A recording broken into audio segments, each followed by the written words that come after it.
So hi everyone. Thank you, Dean, for your introduction, and I'm sorry I missed recording that. So I just wanted to bring you up to speed with what's been happening for Lou.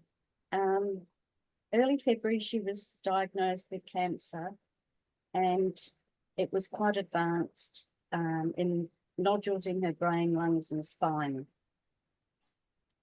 No, I'm trying to keep this brief, so just bear with me with what I've been sent, as I've been corresponding with her cousin, who is her best friend, who is in Devon, right near where she is in the hospice.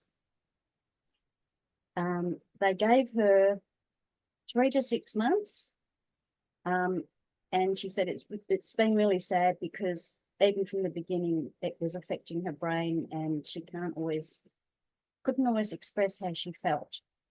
So, that's a difficult thing to start with. Her son Adam was with her in February, late February, and she's the youngest out of 7 cousins. She has a sister Jane, who lives in Bristol, and she was going down to see her every week, but it's been left to Sal. Not that Sal minded, and she was visiting her every day and making sure she was okay.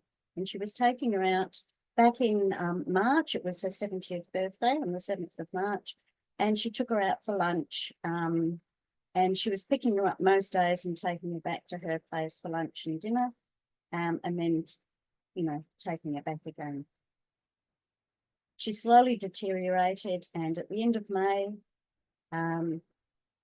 she wouldn't let anybody, the care staff or anything, do much with her.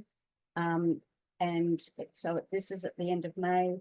We managed to get her to the hairdressers in a wheelchair, and this was the last time she went out. Fast forward to the middle of June. She was pretty good today. This is from Sal, saying she had said a sentence or two, and I wondered if Lou was coming back to us, but unfortunately it was short-lived. Adam has sent lots of voice messages. Obviously he's back in Australia now, and he's decided not to come back because he wants to remember his mum, how she was. So I don't want to tell you absolutely everything, don't want to read everything out.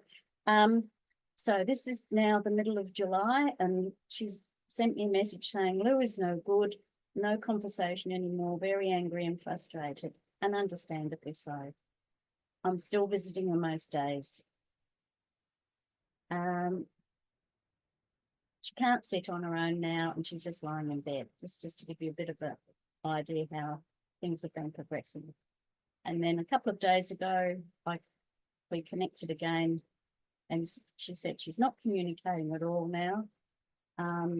And, it's very sad for us all to see. And she said she felt like her soul was not letting go because she didn't feel Louise was at peace. So hence, I've been chatting to Dean for quite some time over the last few months, and Dean suggested that we move along with this Power of 8. So here we are. And I've set up a messenger group, which I think most of you are in, and you can pop other people in. I just thought it was one place where I can send any messages to update what's going on. Okay, the recording will be put in here, and I'll remind you all again later about that. And now I'm handing it back to our lovely Dean. Thank you.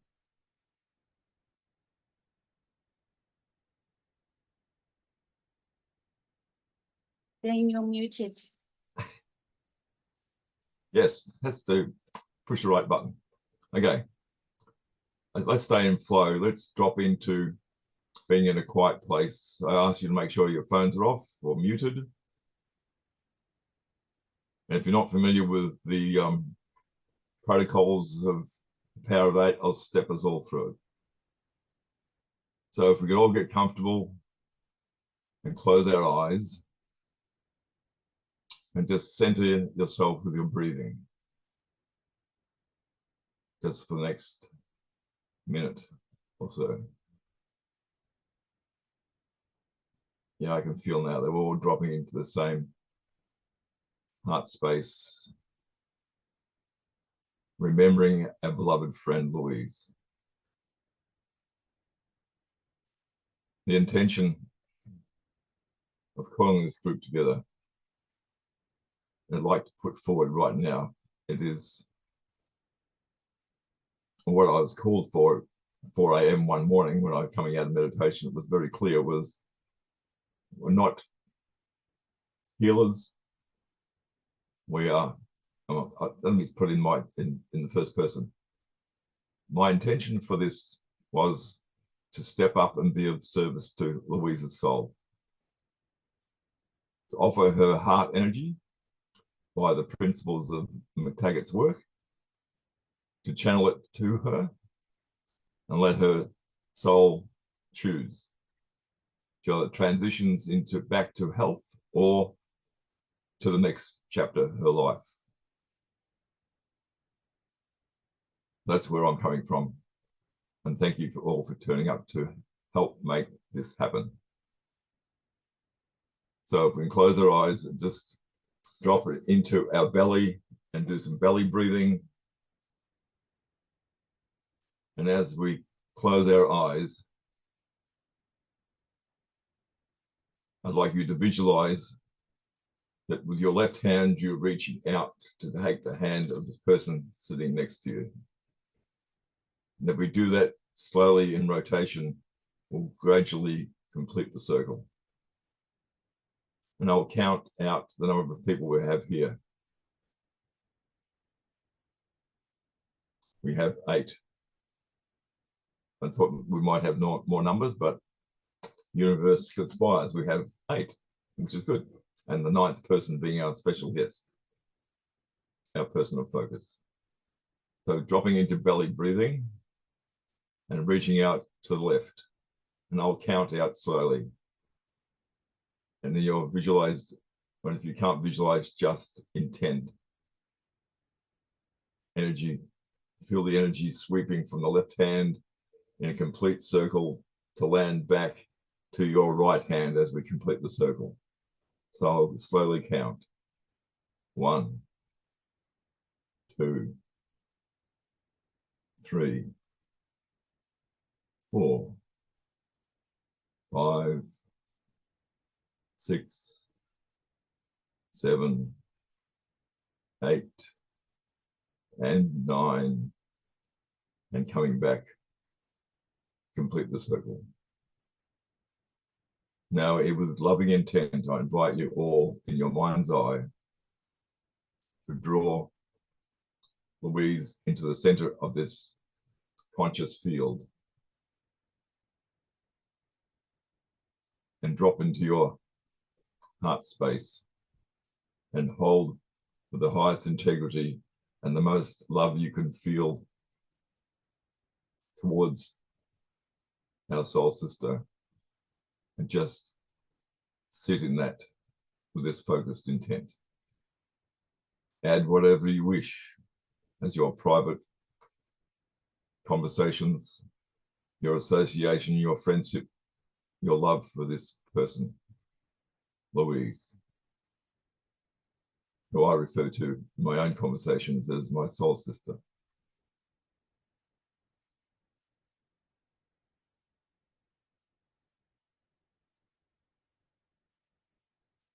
I shall remain now quiet for the next 5 or 6 minutes, so everyone drop into their private conversation and intention.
One more minute, and I'll start to ask you to return.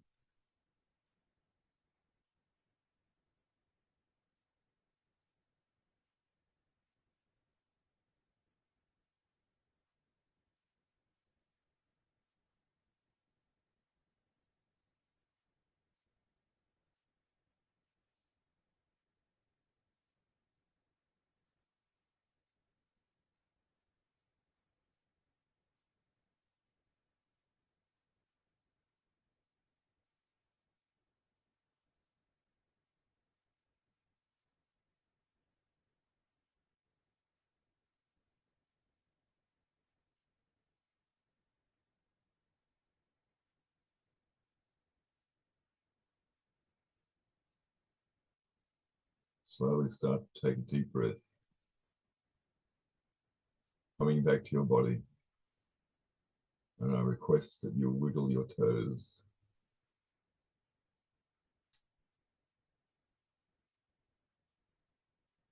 And while we're still connected, if I may, say the following. Louise,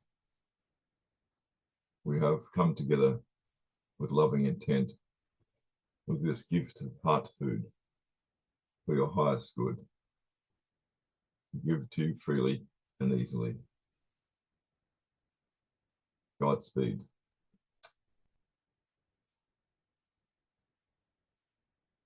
Now, take another deep breath. And as your spokesperson for this evening, I must make sure you're all back in your body. So please wiggle your toes, move your fingers. And I'll also ask you to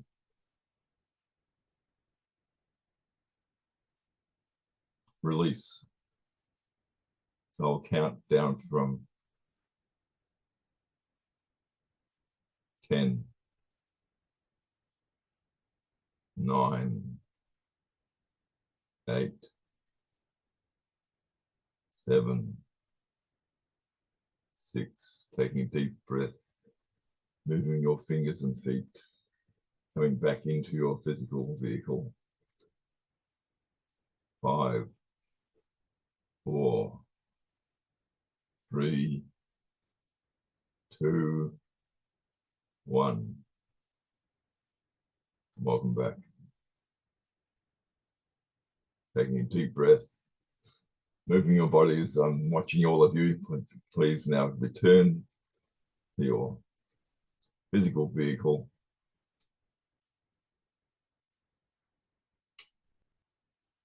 And please cough just quietly, which brings you back into your body. Thank you for your loving focus. I'll now hand back over to Sandy.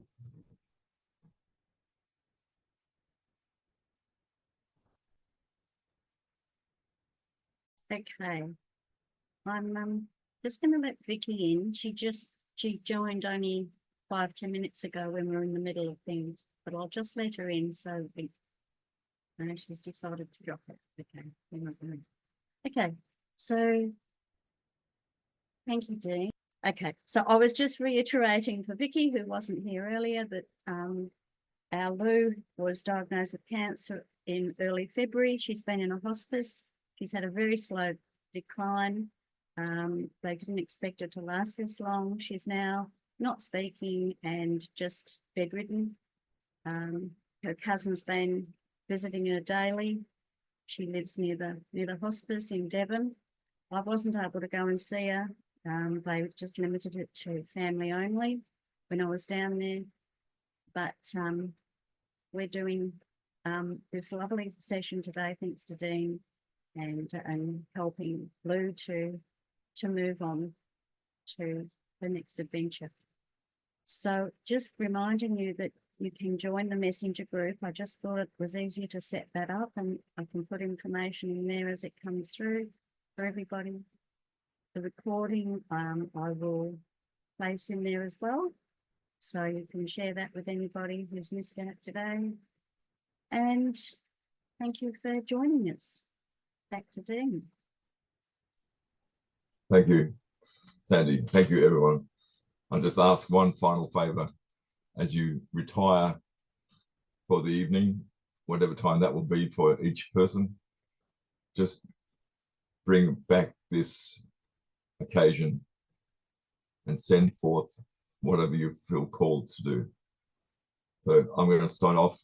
Thank you, everyone. Bless you all. What a community we have. Thank you.